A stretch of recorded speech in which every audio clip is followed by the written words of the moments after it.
Welcome to the Ethics Experts, where we're elevating ethics and compliance and HR to the strategic level it's supposed to be. Hello, everybody, and welcome to the Ethics Experts. I'm your host, Giovanni Gallo, and I'm excited to have you here today. Thanks for joining us. And hey, if you're a subscriber, what a great day to be with you. Thank you for being here. And that's what you get with every episode of the Ethics Experts. If you're a subscriber, you get an extra special welcome. So hit that subscribe button, share the podcast, and let's spread the love.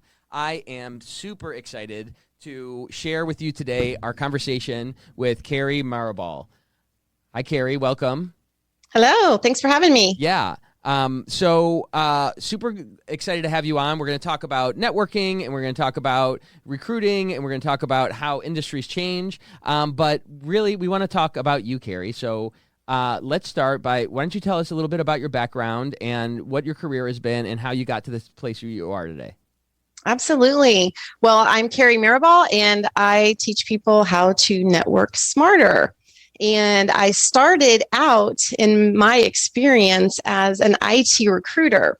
And the funny thing is that during that career experience, I hated networking, which is the funny part, because if you would have told me when I was 19, 20 years old that I was going to make a career out of teaching people how to connect and build and sustain networks, I would have thought you were crazy, because when I was younger and starting out my career in the recruiting field, I didn't like talking to strangers and I felt awkward and uncomfortable. And what was happening though was I noticed that the people that I was working with were getting promoted and they were being advanced. And I was like, how are they doing all this? And a lot of people said, oh, I got this job through my network, or, oh, I met this person. And I was like, oh, I was so intimidated. I let fear kind of control my decisions back then. And so luckily for me, I met some mentors and they helped me out, and I learned a couple of strategies, which I'm going to share today. Well, and once I started practicing those things and I got some wins, oh man, I was addicted to networking. And I thought, man, if I could go from hating it so much to it prospering my career in recruiting, helping me meet amazing people, that shifted into, wow, I want to teach more people how to do this, because I realized networking was the pathway, to get from point A to point B faster. Yeah. Helping people. So being a contribution to other people and people being a contribution to me, wow, things just took off. And so from there, all the new platforms came in, LinkedIn and all these different channels to be able to connect with people, not just in the community where I lived and worked, but like all over the world. Right. It changed everything. So I ended up leaving recruiting. I got into career coaching because obviously a lot of the clients that I work with to help them transition need to know how to network to do that. And that evolved into one day my speaker agent was in the audience and she said, hey, do you have an agent? I was like, what's that? And that, I would love to take your message all across the country and teach more people. So then I evolved again, taking the skills that I enjoy, the things I'm passionate about. And that's when I came up with my signature keynote, Naked Networking. And so now I'm a keynote speaker and I travel all over everywhere, speaking at conferences and helping people learn these basic skills. And that's kind of where I am now. So I help companies and individuals learn how to network smarter for career advancement, for increased sales, extended brand awareness, you name it. Networking is a gift and it just keeps on giving. So that's my story in a nutshell. That's awesome. That's so interesting how this thing that you hated and maybe dreaded and didn't want to do and maybe tried forcing yourself to do some networking and, it didn't feel like it was working. Now you've, not only built your career on it, but now you're helping other people do it. Tell us a little bit about that transformation, because I know that a lot of, overgeneralization, but a lot of people in our industry, they're a little bit more introverted. They're a little bit more, kind of careful. And, I think a lot of people assume that, those type of people network, just, those gregarious, extroverted people who just, they could talk to anybody. Those people build a network, and I guess I got to just kind of do my work. So talk to me, that may not be your story, but talk to me a little bit about that transformation, because there really is so much that we can unlock in our careers and really just in our personal lives and our impact by networking well. Absolutely. You hit it on the head. Where I was failing is I was not being my true authentic self. I went in, I'm an actress. I have to go through a script. I was being robotic.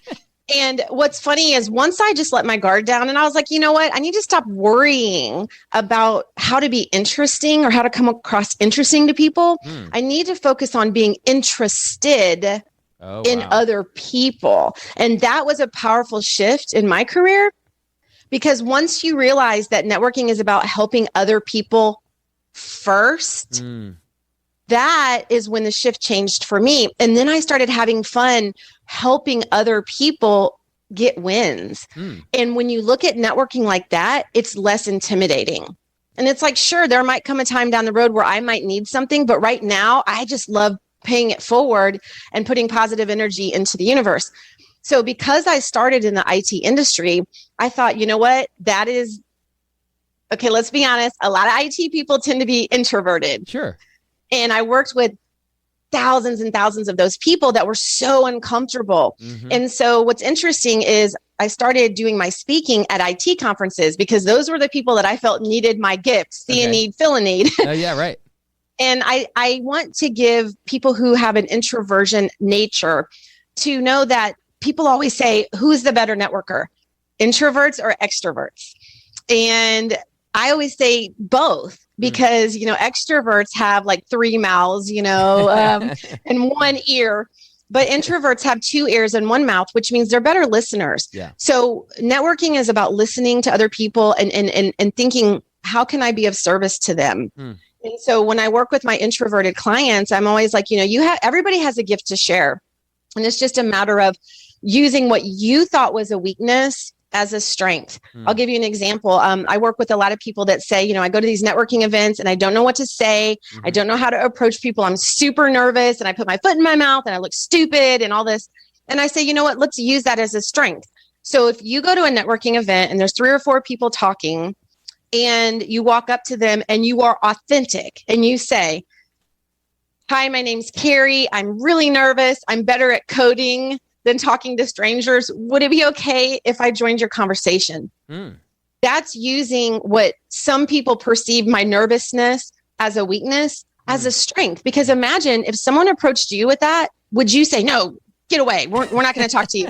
Most people would say, sure, come on in. We don't bite. Tell us, You're right. It takes kahunas to admit your vulnerability. Sure. And most people will embrace you when you're authentic and when you're intentional. Yeah. So in my book, I have a chapter, Don't Call Me Lynn. There's a whole story about that, but it's about not being a cheesy, salesy kind of person, but being authentic and saying, hey, I'd like to ask you for help.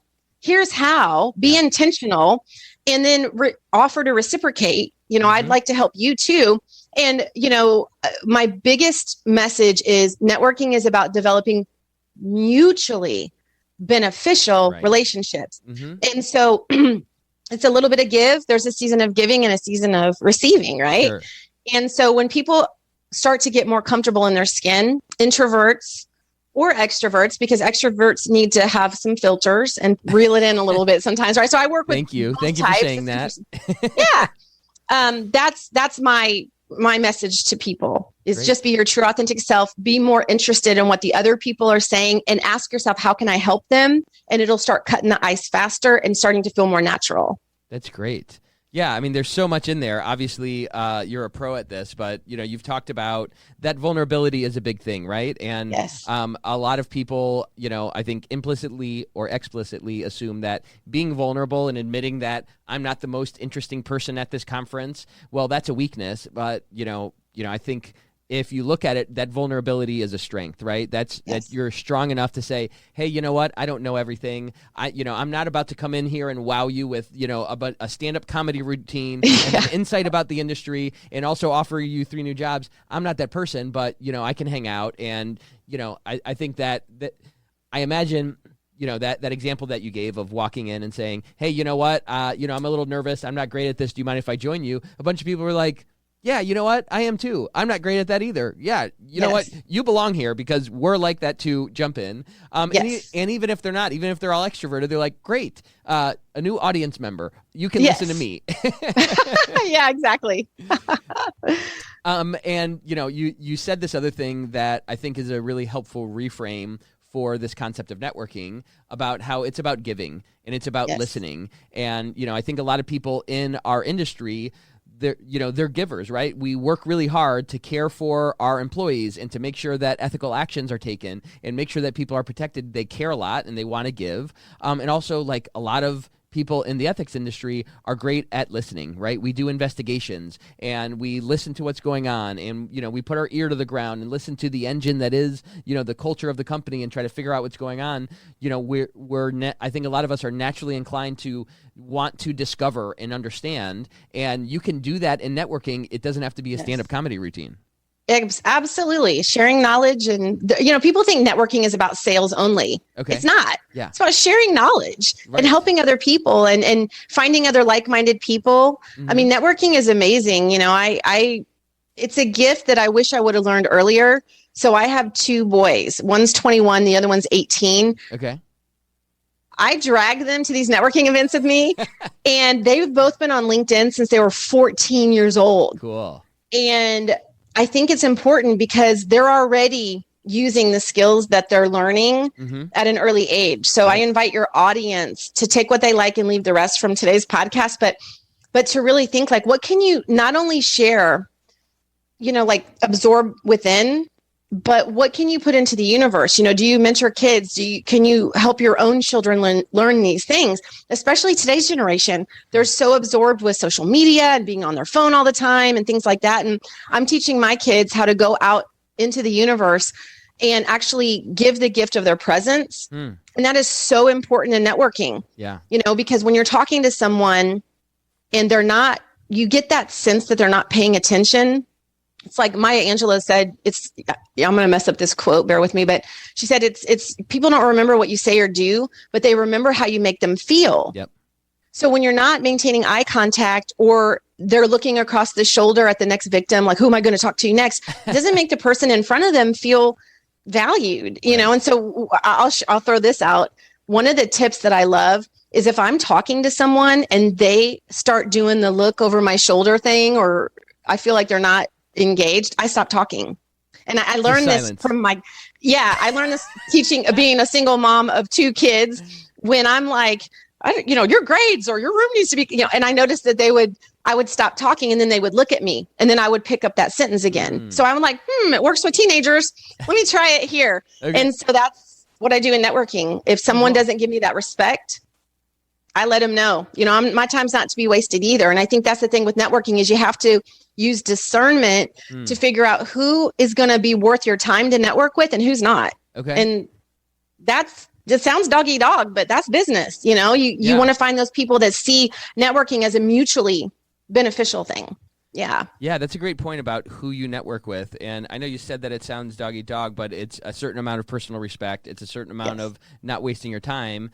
And I think what you're saying, I don't want to speak for you, but what I interpreted from that is, when you're talking about who's worth your time, it's not, is this person an executive who can give me something, but it's, is this person someone who's going to engage authentically with me? And they might be entry level, they might be new to the industry, they might not have a great network. The scale that you're measuring, are they worth my time on, is, are they going to engage authentically and, be a good part of my network? Not, are they, a really high value person who, I want to have in my Rolodex. Agreed. And, that's so interesting, because people ask me at conferences, where are the best networking opportunities? And I'm like, everywhere.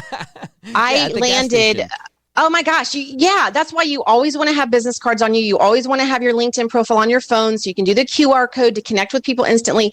I will tell you, some of the biggest deals that I've ever landed came from, I used to have an outdoor swimming pool at my house, and I like to work on my laptop by the pool. I got it like that. And the guy who cleaned my pool heard me on the phone talking to a client who was an executive at one of these really big, like Home Depot, Lowe's kind of thing. Okay. And he's cleaning my pool, and he says, what do you do? And so I start telling him. He goes, oh, wow. He goes, I clean the pool of the executive of the competitor, 2 blocks away. And I was like, excuse me? And so he ended up, I said, hey, if I give you my business card and my client's resume, would you take it over there the next time you go and ask that guy to call me? And he was like, sure. That guy called me. We developed a relationship. He ended up interviewing, my client.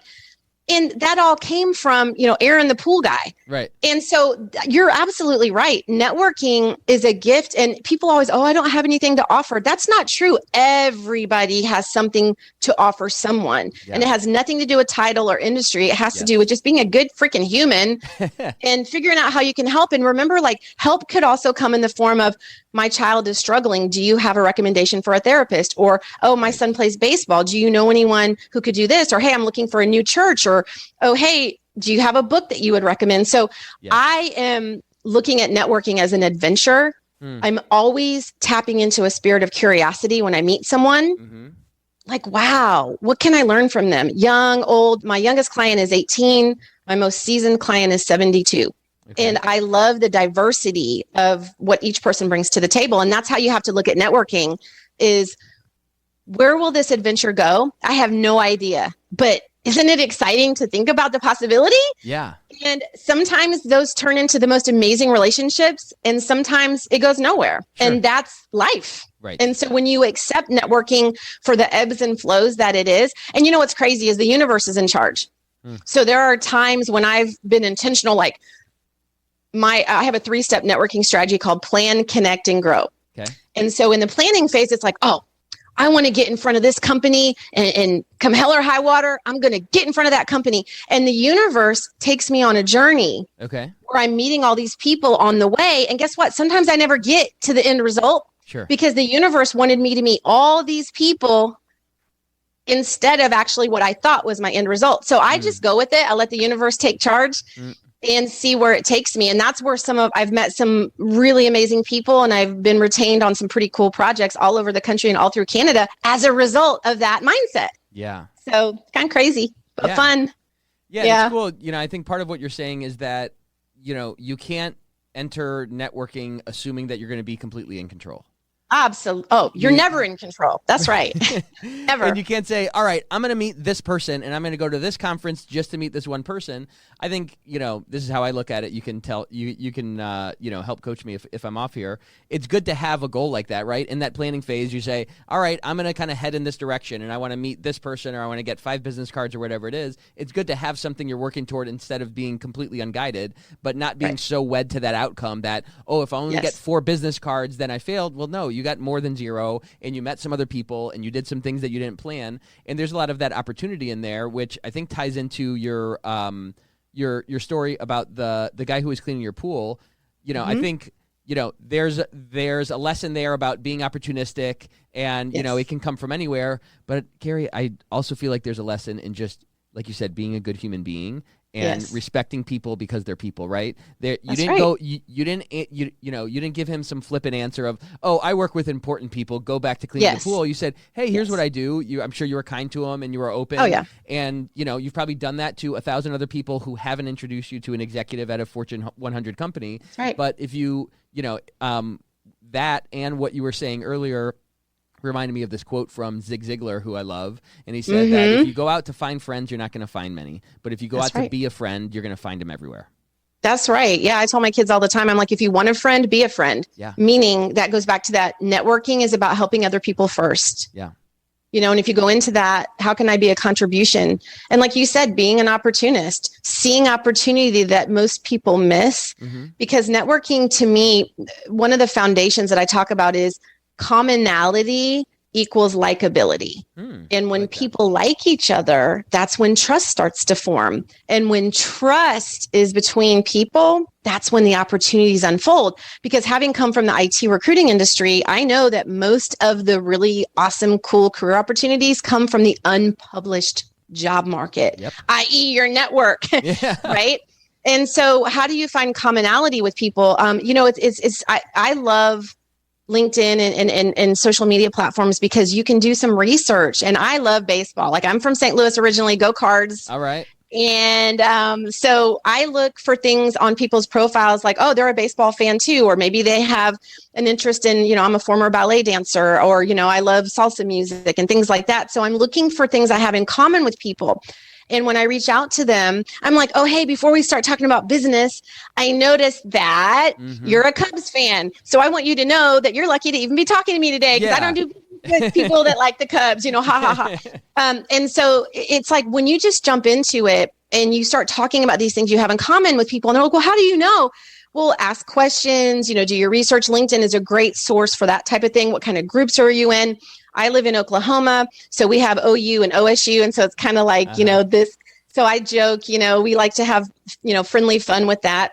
And so there are things that you can find on people's profiles to connect with. And when you talk to people like you're having a beer at Chili's, if you will, one night, versus, I have this script that I have to be perfect. I have put my foot in my mouth so many times over the years with networking. And it's those falls or those failures that I learned the most from. And I think failure for me, I'm stubborn. And so the universe has taught me some of my best lessons from failure. And really that's what networking is about, is the adventure, the fun. Like you said earlier, you can't be in control of it. The universe is. And there are people, sometimes people say, well, why did you help me? And I say, because the universe put you in my path. So I start off every morning, just, asking the universe, put in front of me the people that you think I can help. And Fridays are my favorite days, because I will literally, I feel like the universe gave me gifts. And I'm so lucky. I wake up every day in my career and I don't feel like I'm at work. Like, I'm like, I get paid for this? Like, it doesn't feel like work, because I'm so, like, I love it. I love this stuff. And so on Fridays, I give back. So what I do is I scroll through LinkedIn looking for people that post things like, my spouse lost their job. I haven't been able to find, anything since COVID. I need help. My son this, my daughter that. And I look and I pick somebody every Friday to give my gift to offer like some consulting gratis. Yeah. Because that's my payback to the universe. And I'm telling you, it's kind of like my kids, when we go to restaurants, I'm like, okay, pick a table and we're going to pay for their dinner. Okay. And the kids look around and they're like, and I have to set boundaries, because sometimes they're like, the wedding party back there. I'm like, no. We're not that, No, that's a lot of tables. Exactly. But it's fun to teach, especially for me, to teach my boys how to be generous and give, and how, we love to sit back and watch the server come over and tell the person that their meal has been paid for, but we don't want to be identified. And so to watch and observe. So that's kind of that spirit of giving first. And I think once you learn that in networking, the world can be your oyster, because a lot of times when I go out and help people, they'll say, well, what's the catch? What are you trying to sell? You're trying to sell your book? You're trying to sell your videos? What are you trying to do? And I'm like, there's no catch. I'm giving you an hour of my time because the universe gave me these gifts to do good with. Right. And so it's so fun to do that. And I encourage other people to do that, because I've met some really amazing individuals just by giving of my time. And I find, and tell me if you agree, when you put good into the universe, it usually comes back in some form or fashion, and so we treat people with respect, not always because they deserve it, because of their character, but because of our character. Yeah, so. I mean, I buy that. You reap what you sow, right? And not every seed not every acorn turns into an oak. But if you're planting those seeds of kindness and goodness and helping people, it's not a transaction, right? It's not, hey, what was my ROI on that 10 minutes that I spent talking to that person? If you go into networking thinking that way, it's going to feel very transactional. It's going to feel very staid and aesthetic. And it's going to, you're going to kind of, I think it becomes very draining, because you're like, oh, well, that didn't work, so I got to go squeeze some more out of someone else. You can't do it that way. And, I think that spirit of kind of gratitude and giving, it feels a lot better, right? When you're authentically doing that, you can have the conversation about how terrible the Cubs are, because they are.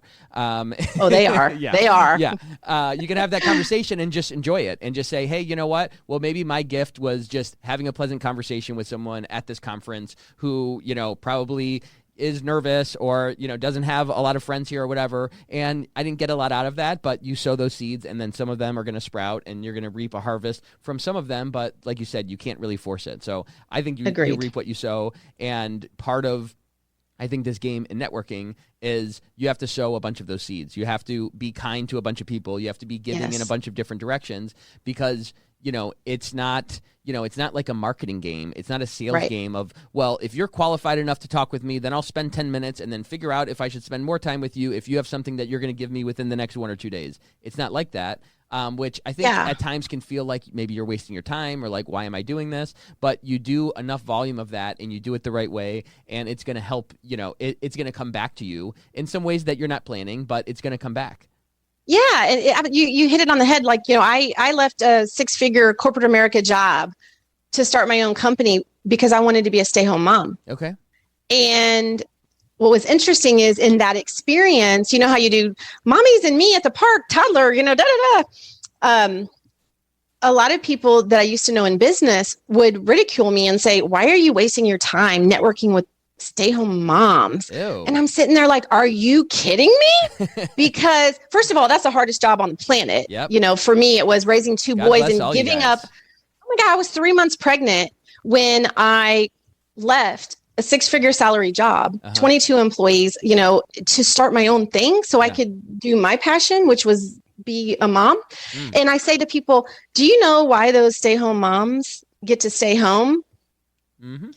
Most of the time it's because they're in a situation where their spouse is, financially they're able to do that. Right. So I met a lot of clients actually through that mom's group. Cool. Because I got to know them, they got to know me, and it's like, oh, let me introduce you to my husband. He is the vice president of da-da-da. And I'm like, oh, okay, great. So for people to judge a book by its cover, I'm learning those lessons in life. I feel like, the best coaches are the ones that are coachable. Sure. And I'm constantly in a state of learning. And I find it interesting that the universe puts people in my life that are teaching me lessons that I never thought I would be open to learning, but that's why they're in my life, to teach me those things. And I think, you said earlier about, networking being a game. To me, it's an art, and you really, once you learn what it's truly about, the gift of abundance is there. Yeah. And that's when things open. And, in my book, I talk about naked networking. Naked is an acronym for the 5 mistakes most people make when they network. Okay. So naked stands for, N stands for neglect. People neglect to network until they need it. And then what happens? You're in a scarcity state, and you're running around trying to talk to all these people. I need this, I need that. Help me. And nobody wants to be with somebody that's needy or desperate. So you want to constantly be networking. You don't have to, I always tell clients, never stop. You can slow down, but you don't want to stop. Yep. And then A stands for afraid. We're afraid to talk to strangers, so we miss opportunities. Yep. So how do we face those fears and overcome those barriers? And so a lot of times it's just looking at your own triggers and getting that voice out of your head that says, you're not enough. What do you have to offer that person? Everybody has something to offer everybody, right? And a lot of times those fears are fake. They're perceived fears. They're not real fear. So you just have to sometimes do it like,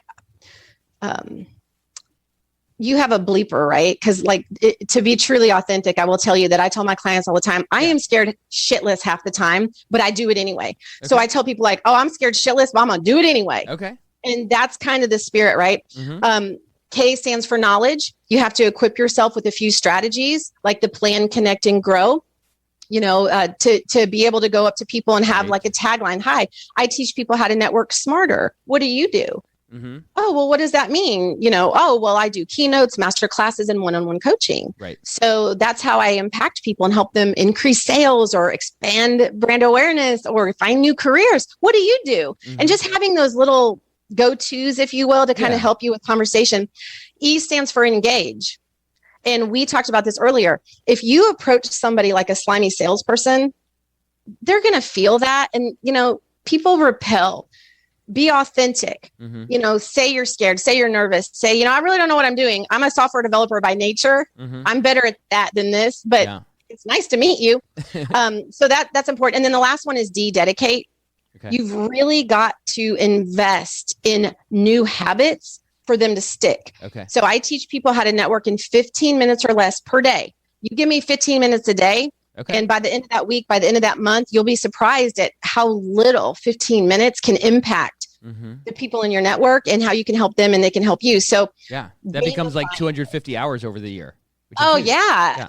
And then gamify it. And what I find is that once you start getting a few wins, then you naturally increase that time that you do it. But starting off, it's just 15 minutes. Yeah. So that's kind of the premise behind Naked Networking is the challenges that I've experienced in my career. Those are the 5 that people struggle with the most. Love it. And then, of course, the whole vulnerability. You know, sometimes when we're naked, we feel uncomfortable, we feel self-conscious and things. And so we talk a little bit about those feelings as well. So hopefully that'll help your audience if they can relate to any of those 5. Yeah. I so appreciate you walking us through that because, you know, I think that anyone who has, you know, reticence to network or maybe has felt like they failed at it or, you know, they're just not in it, they can probably run through that acronym NAKED and say, hey, you know what, that's a big problem for me. I'm always very afraid of this. Or, you know what, I've never really been dedicated to it. So I act like it never works, but, you know, I just kind of, you know, try every now and then. So it's probably not going to work. So that's awesome. Right. I'd love to take this into kind of this concept of internal company networking. Part of why I wanted to bring you on, Kari, is, you know, a big part of it was I love your content. I love what you teach. I love the way that you come across and the goodness that you put into the world.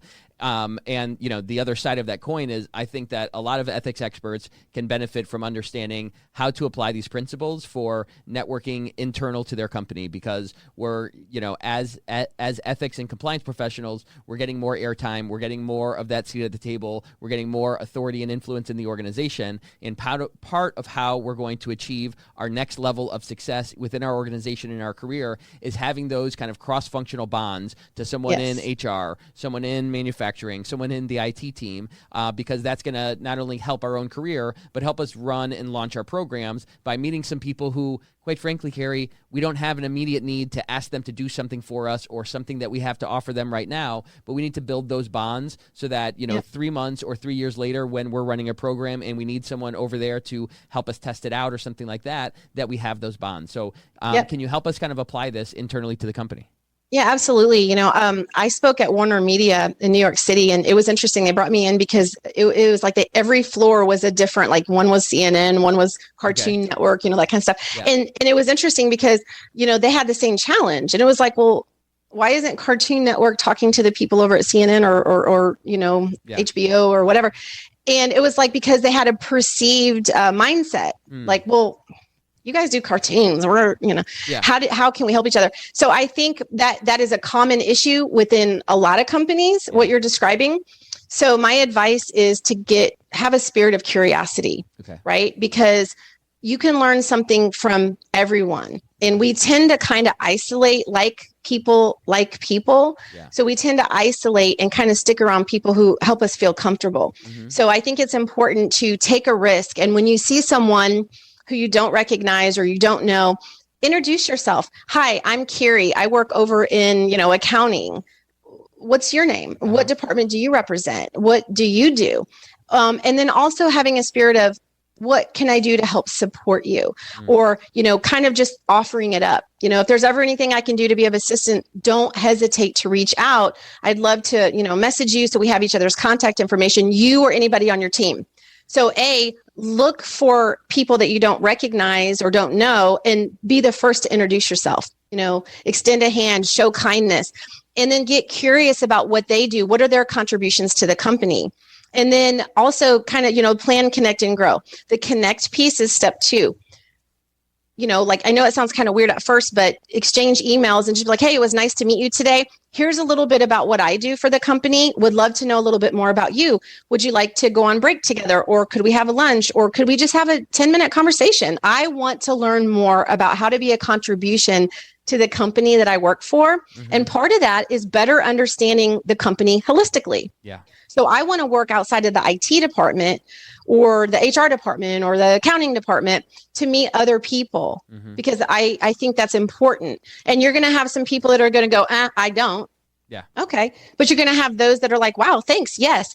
And then, like you said, you're creating a short list down the road so that if you have a challenge and you need help, you've got, you know, this list of people you can reach out to and say, hey, remember when you told me da da da, I'm having this issue with my expense report or whatever, would you help me? And they're going to remember that spirit of kindness that you showed. Yeah. So when you have a company picnic, try to meet people. When you're in the break room, I don't know that person. Let me just go, hi, I'm trying to learn, more people that work here and how we can help each other. So again, that mutually beneficial relationship, but the plan, connect, and grow, that 3-step strategy. Once you've made that connection, that third piece is grow. Okay. What can I do to help that person? So when you're talking to a new contact at a company that you work for, maybe they mention, my son got hurt in soccer. He has to have a surgery, maybe follow up. Hey, how did your son do? A few weeks later, does your family need anything right now? It's like people remember that kind of thing. So as you're meeting new people, have a spreadsheet or notes or something where you can write little things down to help you remember. Yeah. And then, have that kindness in your heart to be able to be a good human and follow up and help. Yeah. Because, a little bit of kindness can go a really long way. So don't miss those opportunities, get curious and continue to grow those relationships. And a lot of times it's how can you get in front of people without trying to sell something, or it's always about what I want. I want a job. Can you help me find a job? That just pushes people away. Right. But growing the network is always like checking in, fair weathered friend. I think I was successful with my business partner in IT recruiting for so many years because a lot of companies that were in a hiring freeze, we would call them and they'd say, oh, well, we're not hiring right now. We don't need you. And we'd be like, we're not calling for that. How are things going? How are our people performing? DEI right now is huge. Like, this across a lot of companies. And I'm very proud. I'm very big on empowering other people. And so I'm very proud that my business partner and I were able to go into companies and bring in the first minority, bring in the first female executive, things like that, all of those things early on, because it was that spirit of, act of kindness and plan, connect, and grow. So not being a fair weather friend, but reaching out to those people and saying, hey, I know you don't have a need right now. I'm just checking in. How are you? Yeah. How are things going? How can we help? And seeing those opportunities to speak and bring truth to power. I'm lucky as a consultant. I can say things to C-level executives that I get a lot of looks in the room like, did she just say that? And I'm like, yeah, I'm paid to help you. How come there's no females on your staff? How come this? How come that? And bringing that awareness to people is important because, and networking can help us do that. Because if I go out and talk to a bunch of people that work at a company and find out people are kind of complaining about the same thing, right? I want to be able to be that voice to help, bring that awareness. And so so networking is like such a gift. It's not just about me getting what I want. It's about identifying opportunities and helping people. And that grow piece of the 3 steps is the one most people struggle with. Yeah. It's like they know who they want to talk to and why. They make the connection, but then they drop off. And that's not how you want to be. And so people say, well, I have 800 people on my LinkedIn network. I can't call 800 people every month.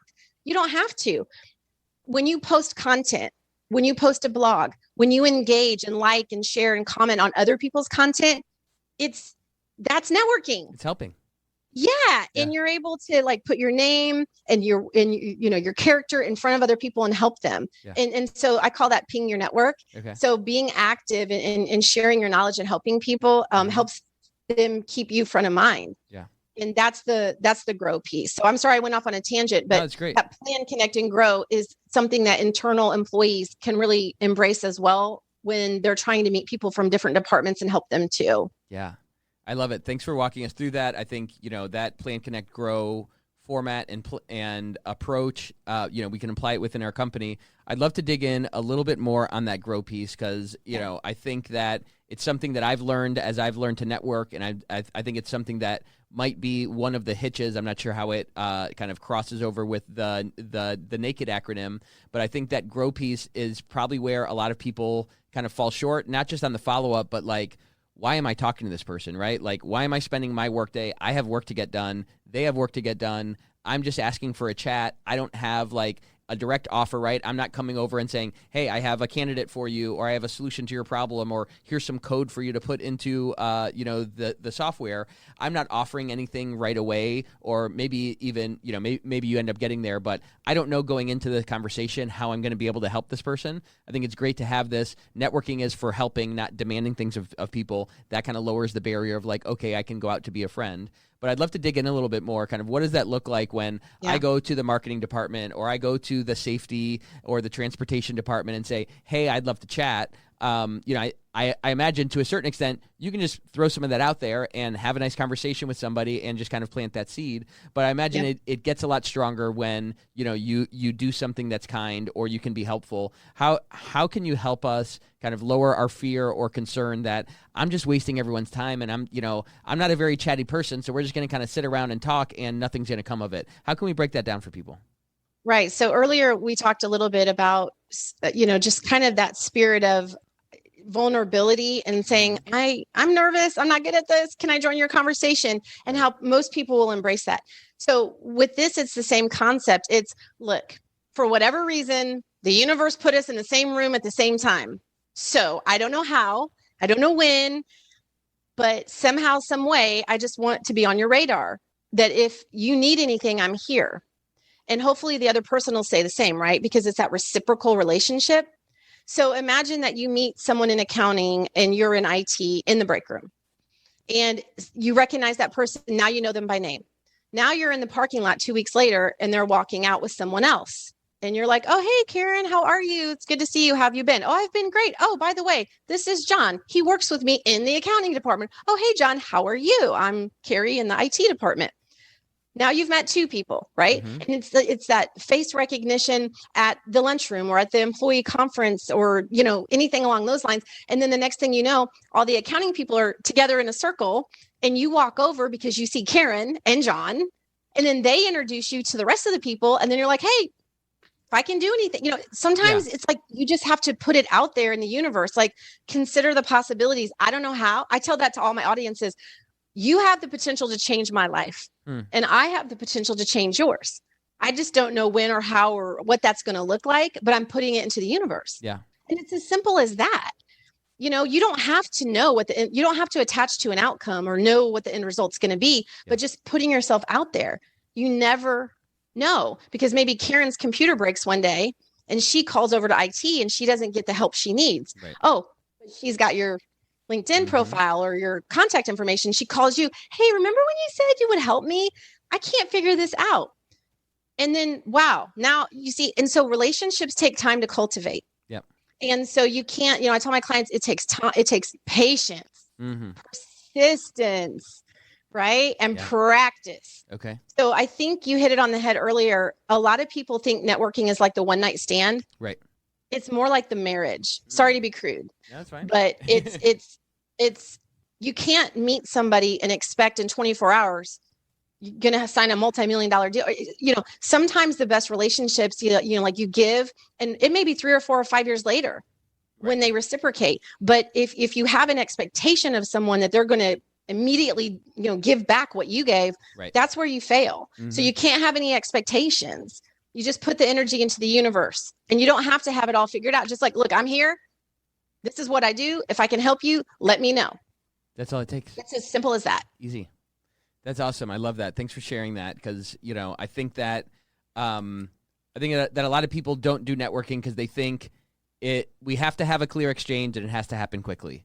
And it kind of it can be neither of those for a long time, right? Yeah. And it can be unequal, right? It can be me helping you a bunch and you're not giving anything back to me. And you know what? I'm fine with that because I'm helping and I'll get it back from someone else, or maybe not. And I'm happy to just be helpful. So it doesn't have to happen right away. Go ahead. Right. It's that fear stuff too, that trigger. You have to stop and think, what is that voice in my head that's telling me I'm not enough, or I don't have value, or I'm wasting someone else's time? We're all adults. If you're wasting my time, let me be the one to tell you, I don't have time for this. You're wasting, but until someone says that to you, you could be the biggest blessing that they've had all day and you just don't know it. Right. So I think it's an opportunity too. Networking has been interesting because it creates a space for us to look at our triggers. I grew up in a situation where my mom had to talk. I talk about this in my TED talk. my mom was a school teacher and she hated her job. It was Oh. toxic. And so I grew up in a home where I basically watched my mom come home every day, and she had a calendar by the phone and a red Sharpie, and she'd go, 87 days left of school. And I'm like, God, what a miserable existence. I don't want that in my life. Right. And so I was kind of always taught, you have to do a job. You have to go. Work is like, suffer through it. Oh yeah. And so sometimes when I was, I even have triggers now that I have to deal with. Let's be honest. They never go away. You just learn how to face them. Yep. But it's like, gosh, that voice in my head that says I'm not enough or I don't have anything to offer. I have to stop and put that in check. Oh, I know that voice. I love my mom, but that's my mom's voice, right? Mm-hmm. And that's not what's happening right here. There's no saber-toothed tiger coming to like attack me. Mm-hmm. This is just me spinning because I'm afraid that maybe I will let this person down. So therefore I will do nothing. Mm. And so what happens when we suppress? The universe just keeps manifesting over and over until you face that fear. It's interesting. And so sometimes you just have to, like I said, be scared, but do it anyway. Do it with fear. And then once you do it once, you get better, and then twice, and that kind of thing. So networking, again, it's not only about meeting people that can help you and you can help them, but it can also be life lessons. Yeah. Maybe you're meant to face a fear. And that's a gift that networking taught me too, because like I often thought I wasn't enough. Yeah. And then I realized, no, I have things to offer.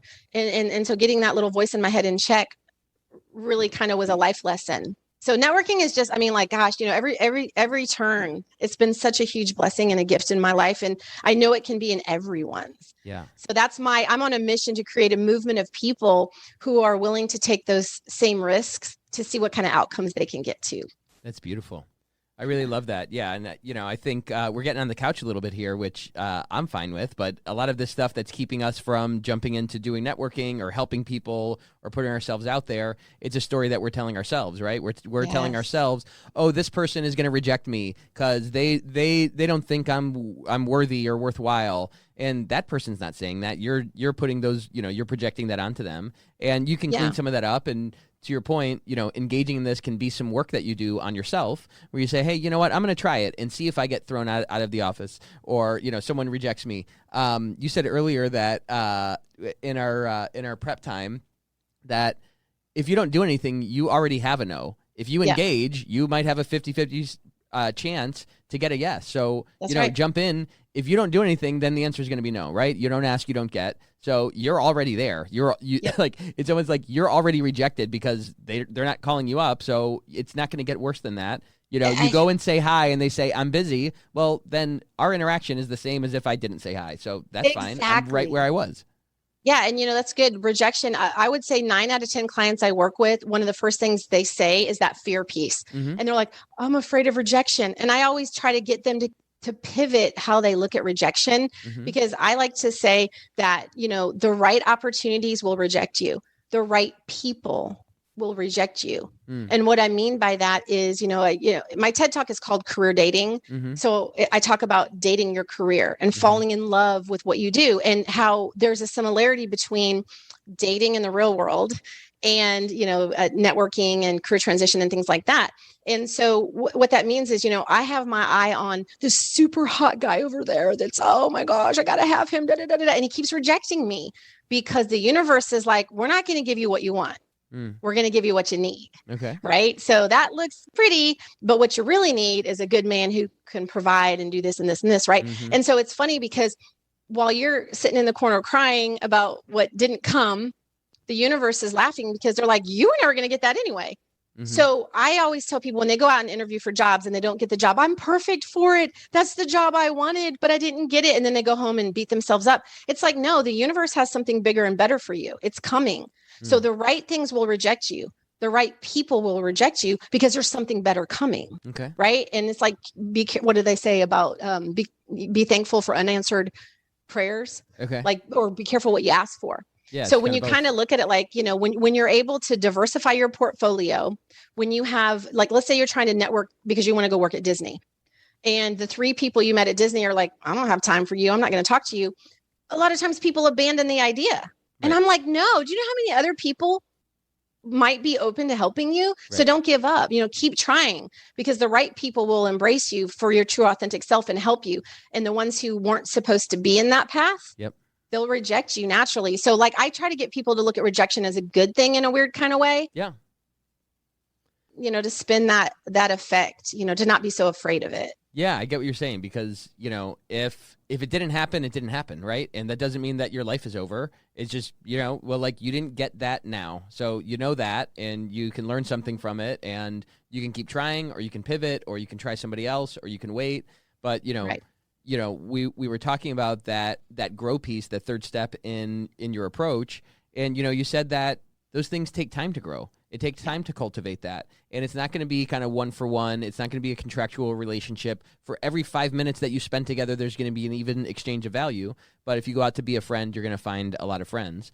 And you've helped us kind of see some of the things that keep us from networking, to understand some of the things that we can do to just be kind and be helpful and be engaging, and just, have this spirit of curiosity to say, hey, you know what? Maybe I can be helpful. Maybe 3 years from now, this person will be able to help me with a problem, or maybe I can just be an encouraging person in their life today. And, I think what I try to encourage people when talking about this is, networking does not need to be like everything else in your life. There are a lot of things in your life that are transactional. When you go to the gas station, you put your card in, or you pay some money and you get gas. That's very transactional. A lot of Right. things in the core part of your job are very performance oriented. And I need to make sure that I make this progress this week, and I hit my project plan, and I get this thing done because I'm evaluated on it. You can enjoy getting into this networking mode and let it be something different, that you don't have to mark progress and say, okay, 3 days from now, 10% of this thing needs to be done. Just let it be at a time where you're curious and you're exploring and you're trying to be helpful, and you're not limiting yourself by, measuring it against, some yardstick or something. Right. But, let it be different, because it doesn't have to be as transactional as the gas station, or as performance-oriented as the core part of your job. But Right. if you're exploring, and, I love what you said, Kari. You said that, this isn't a game, it's an art, right? And art is about what? It's about beauty and creativity, right? You're creating something. And if you look at networking that way, a lot of your job may be like a game. It may be like a contest. It may be like a competition. It may be these things that you have to get done. Well, let this be a little side pot where, whatever you said, 15 minutes a day, you know what? You're creating something. You're doing something beautiful. You're doing something kind, and let it be a balance instead of forcing it into the framework of, a bunch of other things that you do. That's right. Beautifully said, All my right. friend. Well, you're teaching me well. You're coaching me well right here. Love it. As we wrap up, Kari, how can people get in touch with you? Is there anything that you want to kind of leave us with as we wrap up here?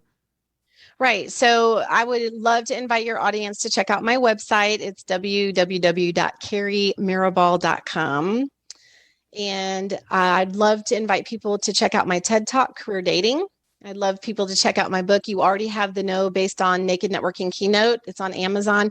And I'll just leave your audience with, I would like to challenge them to take new risks and consider new possibilities, because, networking was a gift that I never expected to give me all of this abundance.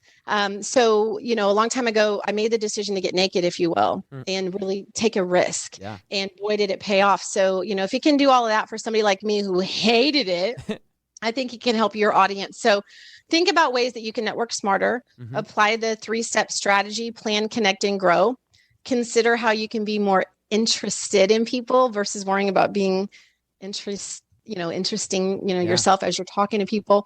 And think about how you can use a weakness as a strength. Cool. I.e., I'm nervous. I don't know what I'm doing. Can I talk to you? Yeah. And receive the gift that other people will give. So if I can be of assistance to anybody in your audience, they're more than welcome to email me or message me or follow me on LinkedIn, Facebook, Twitter, Instagram, and I'll be happy to help. Awesome.